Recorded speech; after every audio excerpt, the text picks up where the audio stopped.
أدانت حركة العدل والإصلاح الهجوم الإرهابي الذي استهدف أحد المساجد في قرية الموفقية التابعة ناحية برطلة، ما أسفر عن سقوط عدد من المصلين بين شهيد وجريح، وعدته عملا إرهابيا غادرا يأتي ضمن المحاولات الخبيثة لأعداء نينوى بقصد إشعال فتنة طائفية بين أبنائها. وقال الشيخ عبد الله حميدي عجيل الياور الأمين العام للحركة: ندين بشدة هذا العمل الإرهابي الذي استهدف المصلين الآمنين في شهر الرحمة والمغفرة من قبل أياد خبيثة وكافرة ملأت قلوبها بالحقد على أبناء شعبنا، تنفيذا لمخططات وأجندات خارجية لم تعد خافية على العراقيين، من خلال سعيها الدائم لتمزيق البلد وتقسيمه وتفريق أهله ونهب ثرواته، مشددا على ضرورة أن تقوم الأجهزة الأمنية بإجراء سريع وجاد للقبض على العناصر الإرهابية واتخاذ كافة الإجراءات الصارمة والشديدة لتقويضهم وتجفيف منابعهم وتقديمهم للعدالة، مشيرا إلى أن بقاء الإرهاب يعيث في أرضنا فسادا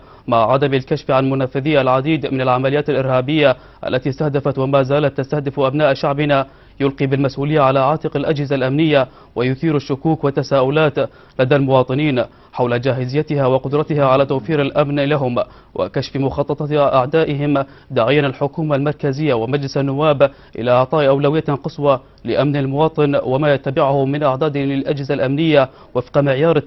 التوازن والكفاءة ومعالجة أماكن الخلل فيها